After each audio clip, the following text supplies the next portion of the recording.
Shri Gurubhyo Namaha. Today is the sixth day reading of Ashtavakra Gita. Ashtavakra continuing the teaching from yesterday where he left. It's the 10th Adhyaya, Dasamadhyaya. This Adhyaya has 8 slokas with the name of Dharmartha Kamoparamamo. Dharma, Artha, Kama. This is the Triputi of Pravrutti Marga. Uparama, turning away from them, is the teaching given. This is not again for everyone, but this is for somebody like Janaka or one who has very advanced in the stage of sadhana. Ashtavakra Uvacha Vihaya Vairinam Kamamartham Chanartha Sankulam Dharmamapyetayor Hetum Sarvatrānādaram Kuru.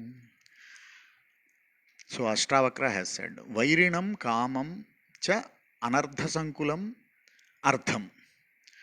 So the Vairi, the enemy of Kama, Anardha Sankulam Artha, wealth, which creates a lot of troubles in acquiring, protecting them, and in even in enjoying the wealth.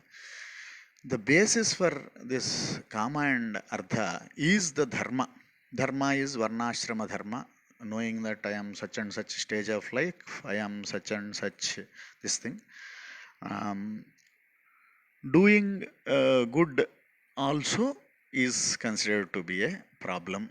This is only taught in Advaita Vedanta, nowhere else.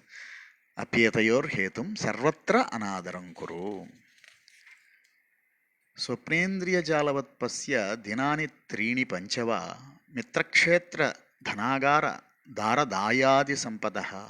All that what is considered as wealth, sampadaha, is like Swapnendra jalavat pasya dinani trini panchacha. So yani Mitra Kshetra Dhanagara Dara Dayadi Sampadaha. Mitra, Kshetra, Bhumi, Dhana, Dara, Pitrarjita, all these things. So look at them as fleeting. Yatra yatra bhave trushna samsara vidhi tatra vai praudha vairagyamasritya vetatrushna sukhi bhava. Here Sukhi Bhava, Vetatrishna Sukhi Bhava is considered to be a Asirvadam. So Yatra Yatra Bhavet Trishna, wherever the Trishna, the uncontrollable desire happens, Samsaram Vidhi Tatravai. So the samsara is, the attachment comes from there only, understanding that Praudha Vairagyam Asritya. Not simple Vairagyam, Praudha Vairagyam, that matured Vairagyam Asritya, Vetatrishna Sukhi Bhava. तृष्णामात्रात्मको बन्धः तन्नाशो मोक्ष उच्यते भवा संसक्ति मात्रेण प्राप्ति तुष्टिर्मुहुर्मुहुः. Bandha is not anything other than trishna, the desire which is uncontrollable desire. Tannasaha, trishna nasaha, moksha uchyate, is known as moksha. Bhava samsakti matrena, by only giving up asamsakti matrena praptihi tushtihi. Tushti means fulfillment comes muhurmuhu again and again by giving up trishna alone. त्वमेव चेतनः शुद्धो जडं विश्वमसस्तथा अविद्यापि न किंचित् साका बुभुत्सा तथापि ते. So even the desire to know, bhubhutsa, to know about all the temporary things, how much ever we know, chit is always pure. Vishwam is always Jadam, which is always transforming. So whatever you know, it becomes invalidated at some point in time.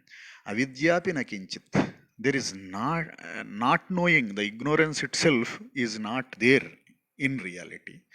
So what is the use of trying to know so many things? Bubhutsapi na vidyate. Rajyam, Suta, Kalatrani, Sirirani, Sukhani cha samsaktasyapi nashtani tava janmani janmani.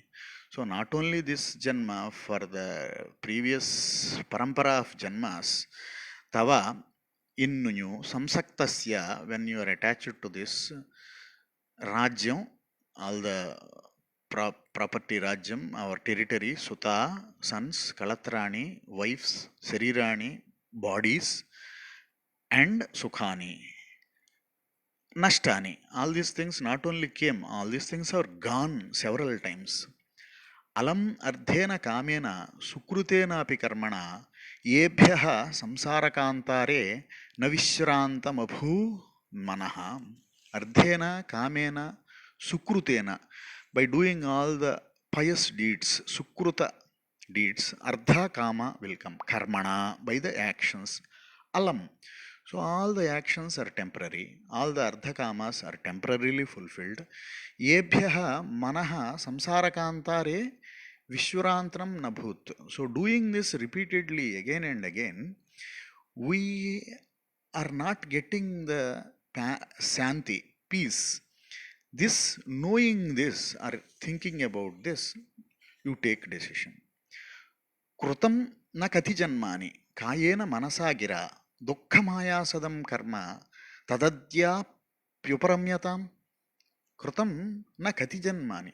So, by the speech, by the mind, by the body, ayasadam, so effortful, and dukkham, finally it is creating some amount of displeasure.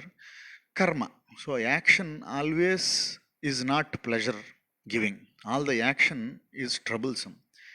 Kati janmani, so this is not now today's reality, it is been happening in the past. Adya, even now, at least now, uparamyatam, come back from that action. Action, so tadardham karma kaunteya mukta sangha samacharaha. Tatra sarvatrana anadaram kuru. These are the key teachings of these 8 slokas of Ashtavakra.